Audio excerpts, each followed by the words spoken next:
day everyone, I'm teacher Frank, and today we're going to talk about Cartesian coordinate system. And for you, what is Cartesian plane? What is Cartesian plane looks like? Who is Descartes? And what is abscissa and ordinate? Without further ado, one interesting combination has to do with a Frenchman who really liked math back in 1600s. His name was René Descartes, so some people pronounce his name as René Descartes. Okay, and he liked both algebra and geometry. So this guy wants algebra and geometry. But back then, people did not think those two topics were very much related. Descartes started looking for ways to combine them so that they could be used together for important applications. He came up with this net way of taking numbers that belongs in the realm of algebra and plotting them visually on a geometric coordinate plane to show how they are related. This coordinate plane became known as the Cartesian plane, which is our topic for today, named after him. Several parts of the coordinate plane are important to understand before we can learn how to use it.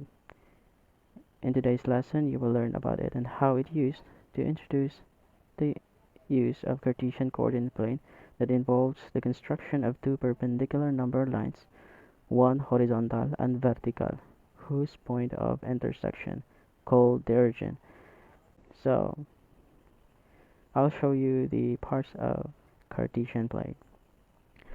So it says here that horizontal line is named x-axis and the vertical line is the y-axis. The two axes divided the plane into four quadrants that are numbered counterclockwise directions 1, 2, 3, and 4.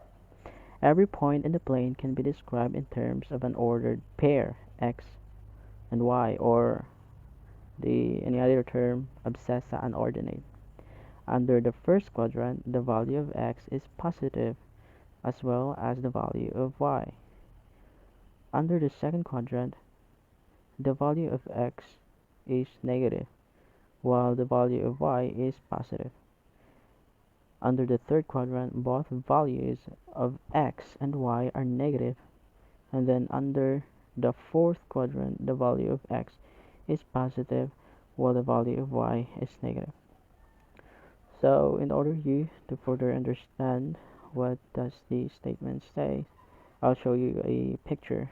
So the Cartesian plane is divided into four quadrants. So as you can see, we have four quadrants here in counterclockwise.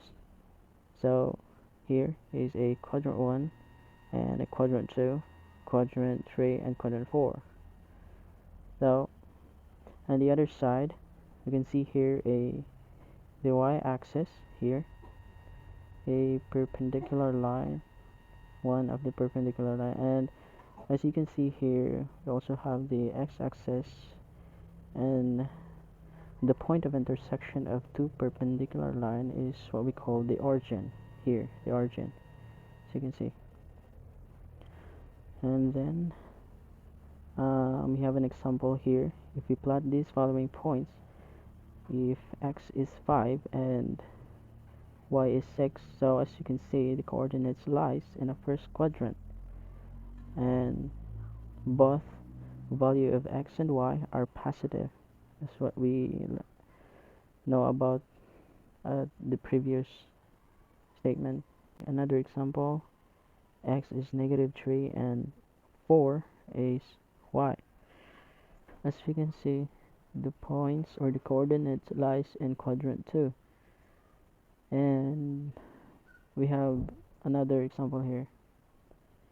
So if you have a little confusion, just post the video and you can analyze it in order you to understand more. So I hope you guys learn about what is Cartesian plane, especially the person who is behind of this, and that's all. Thank you.